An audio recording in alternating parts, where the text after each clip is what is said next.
Brought to you by Nova शुद्ध घी।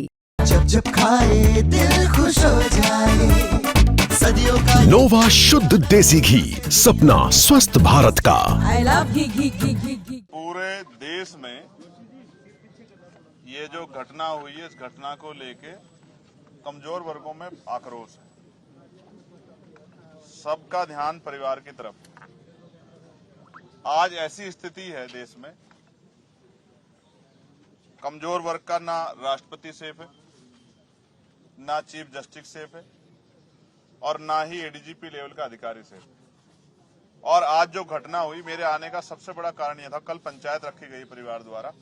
परिवार ने 31 लोगों की कमेटी बनाई, जिसमें पढ़े लिखे लोग हैं, पत्रकार हैं, एडवोकेट हैं, जस्टिस हैं और तमाम तरह के जो क्लास 1 के अधिकारी हैं, पूर्व अधिकारी हैं। तो मुझे कल आना था, लेकिन आज इसलिए आना पड़ा कि सुबह यहाँ की सरकार के इशारे पे पुलिस ने बिना परिवार की परमिशन के पूरन भाई साहब के शव को जिस तरह से बेइज्जत करने के लिए बिना सहमति के पोस्टमार्टम के लिए उठाया है, उससे यह स्पष्ट हो गया है कि संवेदना सरकार की मर गई। 5 दिन हो गए। अगर इतना मजबूत परिवार, जिस परिवार में जिसकी जान गई है, वो क्लास 1 के अधिकारी थे, एडीजीपी लेवल के, जिनकी खुद की पत्नी जो है वो क्लास 1 के अधिकारी आईएएस है, और तमाम तरह के उनके परिवार में जो रिलेटिव हैं, उनके एक भाई जो हैं, उनकी पत्नी के वो एमएलए हैं। जब इस तरह के परिवार को न्याय नहीं मिलने में जो इतनी देरी हो रही है, तो आम गरीब, दलित, पिछड़े वर्ग के लोगों के हालात क्या है? तो ये बड़े चिंता का सबब है। लेकिन हम इतनी आसानी से परिवार को हार नहीं मानने देंगे। परिवार लड़ने के लिए तैयार है, हम सब लोग उनके साथ खड़े हैं। कल जो पंचायत में तय होगा, क्योंकि समाज बड़ा है, हम सब लोग छोटे, तो उस पे हम लोग पहरा देंगे। अगर पंचायत ने कहा कि एक बहुत बड़ी कॉल देके चंडीगढ़ आना है, तो वो भी करेंगे। पंचायत ने जेल भरो आंदोलन के लिए कहा, वो भी करेंगे। पंचायत ने जो भी आदेश दिया, हम लोग उसको पालन करेंगे, क्योंकि मैं पूरन भाई साहब को पहले से जानता हूं। मेरे आज भी याद है, वो अंबाला रेंज में थे, तब भी उन्होंने कास्ट डिस्क्रिमिनेशन सहा है। मेरी बात है, कोरोना काल चल रहा था, हमने, हमारे संगठन ने, भीम आर्मी ने ज्ञापन दिया था उस समय इस बात के लिए कि भाई उनके साथ एट्रोसिटी हो रही है, उनके साथ डिस्क्रिमिनेशन हो रहा है, उनको एक अधिकारी के साथ डिस्क्रिमिनेशन हो रहा है, ये गलत है। और आज उन्होंने जो कदम उठाया, मैं इसको इस तरह देखता हूँ। लोग किस तरह देखते हैं मुझे नहीं पता। अगर आप चोर को चोर कहोगे तो शायद उसको बुरा ना लगे, वो बचने की कोशिश करेगा मुंह फेरने की। लेकिन अगर आप ईमानदार को चोर कहोगे तो फिर उसको तकलीफ होगी। एक ईमानदार आदमी जिसके ऊपर इतना बड़ा एलिगेशन लगाया गया और एक कमेटी बना के जो है उस एलिगेशन को प्रूव करने की कोशिश की गई, शायद इस बात के भार को वो नहीं सह पाए, वरना जीवन सबके लिए जरूरी है। उन्होंने इसलिए कदम उठाया, उन्हें लगा कि उनको जीते जी न्याय नहीं मिलेगा, लेकिन मरने के बाद शायद पुलिस, प्रशासन, सरकार और मेरा समाज मेरी बात को सुनेगा। न्याय पसंद, संविधान को मानने वाले लोग इस बात को सुनेंगे। और आज ये दर्द जो है पूरे परिवार का है। मैंने उनकी बिटिया से बात की है, उनकी पत्नी से बात की है, उनके परिवार के और लोगों से बात की है। वो दबी आवाज में ये तो कहते हैं कि सरकार से हमारी बात चल रही है, सरकार कर रही है, लेकिन कहीं ना कहीं उनके मन में आज की घटना से चिंता भी। इसका जवाब मुख्यमंत्री जी को देना चाहिए कि जब मुख्यमंत्री जी खुद उनके टच में है और परिवार कुछ मांगे हैं, उन मांगों को पूरा किए बगैर किस तरह से आज उस बॉडी को, उस पार्थिव शरीर को उठाने का प्रयास किया। मुझे तो ऐसा लगता है हरियाणा में ट्रेंड हो गया है।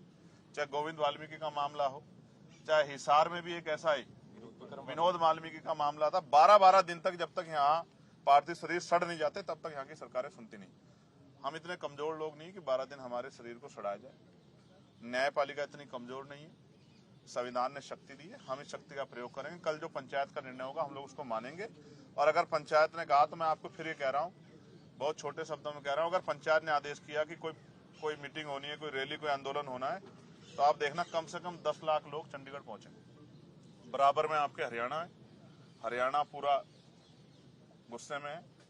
बराबर में आपके पंजाब है, पंजाब के लोग यहाँ बहुत बड़े पैमाने पे आ रहे हैं। तमाम दलों का भी सहयोग है।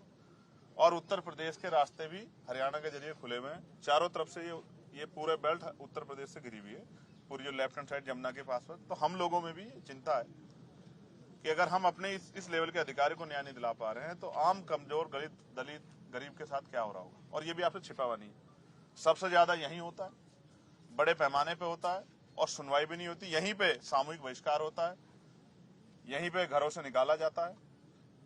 तो हरियाणा की कानून व्यवस्था किसके भरोसे है, इसका जवाब मुख्यमंत्री जी को देना चाहिए। मुख्यमंत्री कहते हैं कि जितना मर्जी व्यक्ति हो, बड़ा व्यक्ति हो, उसको बख्शा नहीं जाएगा। आज मीटिंग थी बीजेपी की, उसमें सभी लोगों ने बात कही है, क्या कहना चाहेंगे एसपी को? तो फिर डीजीपी पे कार्रवाई अब तक क्यों नहीं हुई? और क्या एप्लीकेशन में खेल नहीं हुआ है? क्या नामों को सस्पेक्टेड वाले को उससे कॉलम 7 से नहीं हटाया गया? उसमें कहाँ थे नाम? दोबारा उनकी पत्नी को क्यों एप्लीकेशन करनी पड़ी कि इनके नाम तो रखो? अब तक उनसे कितनी पूछताछ हुई है? क्या हुआ है? यदि सरकार फैसला ले लेती है मीटिंग से पहले तो एजिटेशन चलेगा या फिर वही कमेटी निर्णय लेगी? देखिए, किसी एक आदमी का एजिटेशन नहीं, समाज का एजिटेशन है। कमेटी बनी है, परिवार के कोऑर्डिनेशन होगा और जो कमेटी का आदेश होगा, सरकार उससे पहले मांग मान ले, कुछ भी नहीं होगा। कमेटी के लिए कल आप रुक रहे हैं, जो उनकी मीटिंग है? देखिए, मैं फिर आपको स्पष्ट कह रहा हूँ, हमारी संगठन के एक आदमी को उन्होंने उसका हिस्सा बनाया है। वो इसलिए बनाया है कि ये सामूहिक निर्णय हो और उन्होंने समाज के पाले में गेंद छोड़ी। आप ये समझो, मैं उस परिवार के भी हिम्मत की दाद दूंगा। उनको लड़ना किससे पड़ रहा है?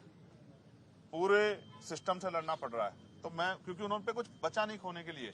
मैंने उनकी बेटियों को देखा, उनकी आंखें सूख गई हैं, वो कुछ खा नहीं रहे। सरकार क्या उनके मरने का इंतजार कर रही है कि जब ये मर जाएंगे एक और डेड बॉडी को वहां सजवाना चाहती है क्या पीजीआई में? तो सरकार जो कह रही है उसको करे भी। आप इसको लेकर मुख्यमंत्री से मुलाकात भी करेंगे? नहीं, मुझे क्यों मुलाकात करनी? मुख्यमंत्री को दिखाई देता है, सुनाई देता है, उनके प्रदेश का मामला है, राजधानी में सब कुछ हो रहा है कि आंखें बंद हो गई है?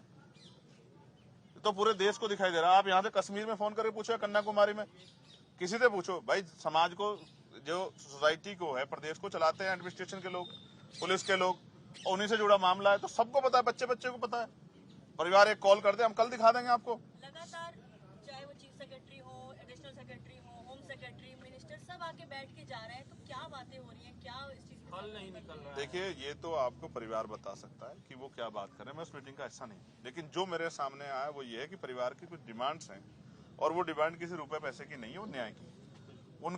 उनकी ये डिमांड्स है कि भाई उनको न्याय मिलना चाहिए और उसके लिए जब तक वो लोग पोस्ट पर बैठे हैं, जिनके खिलाफ एफआईआर हुई है, जब तक वो उस पोस्ट पर बैठे हैं तो वो उसका मिसयूज करेंगे, इसलिए उनको पोस्ट से हटाना ही पड़ेगा। चंद्रशेखर जी, मैं ये नहीं चाहता कोई निर्दोष जेल जाए, मैं आपके सामने कह रहा हूँ, लेकिन कोई दोषी बचना नहीं चाहिए। ये बात हमारी बिल्कुल पुख्ता है, इस पे हम कोई समझौता समाज नहीं करेंगे। चंद्रशेखर जी, दो मंत्री इनके बाद एक एक करके SC एक्ट को लेकर आपने बहुत आवाज उठाई है, ये भी मामला वही है और इसमें देखिए जो डेथ होने से पहले उन्होंने अपना डाइंग स्टेटमेंट आधार पर जो कानून कहता है उसमें की गिरफ्तारी होनी चाहिए, बिल्कुल हुआ नहीं, इसको लेकर क्या कहेंगे? देखिए, डाइंग स्टेटमेंट जो है ना, वो फाइनल स्टेटमेंट है, उसके बाद किसी और एविडेंस की जरूरत नहीं। उन्होंने अपना जो है सुसाइड नोट दिया है, उसके बाद किस चीज की जरूरत है? कहते हैं कि मरता हुआ आदमी झूठ नहीं बोलता। उन्होंने गोली मारी है, उन्होंने 7 या 8 पेज का 9 पेज का उन्होंने डाइंग स्टेटमेंट दिया, उसमें सब चीजें लिखी हैं और कास्ट डिस्क्रिमिनेशन का जिक्र, फिर SC एक्ट क्यों नहीं लगा? रोज जो चर्चा होती है कि इसका दुरुपयोग हो रहा है, यहाँ तो सामने पुख्ता तो भी नहीं होता, वो होता है जो सरकार चाहती है। आप क्या कह रहे थे बताइए? कह रहे टॉप 2 मंत्री और टॉप लेवल के अधिकारी अभी कुछ ही देर बाद जो है यहाँ पर परिवार से मिलेंगे, फिर बातचीत करेंगे और इससे पहले भी कई बार मुलाकात कर चुके हैं। क्या कैसे देखते हैं इसको आप ये समझिए, उनके हाथ में बहुत कुछ है, वो मिल तो रहे, मुख्यमंत्री मिल रहे हैं, बहुत अधिकारी मिल रहे हैं, तो कार्रवाई करवाने में मदद करा देना, हम उनका धन्यवाद करेंगे। हालांकि उनके कर्म ऐसे नहीं, लेकिन फिर भी सरकार का हम लोग धन्यवाद करेंगे अगर वो फेयर कार्रवाई कराते। और अगर फेयर कार्रवाई नहीं करवाते तो फिर आप समझिए कि कहाँ न्याय तो गरीबों से, दलितों से तो बहुत दूर है न्याय। ठीक है भाई, यहाँ लोग आ रहे हैं, तमाम सब लोग चर्चा कर रहे हैं, न्याय के लिए तो कर रहे हैं ना, पिकनिक तो है नहीं। उनका परिवार का सब कुछ चला गया ना, क्या आप पूरन साहब को वापस ला सकते हैं? अगर सरकार पूरन साहब को वापस लिया, भाजपा नेताओं का ये भी बयान आ रहा है कि अब मामले का राजनीतिकरण हो रहा है, नेता आ रहे हैं बार बार, तो राजनीति तो ये दोनों नेता राजनीति करने आ रहे हैं जो मेरे बाद आएंगे?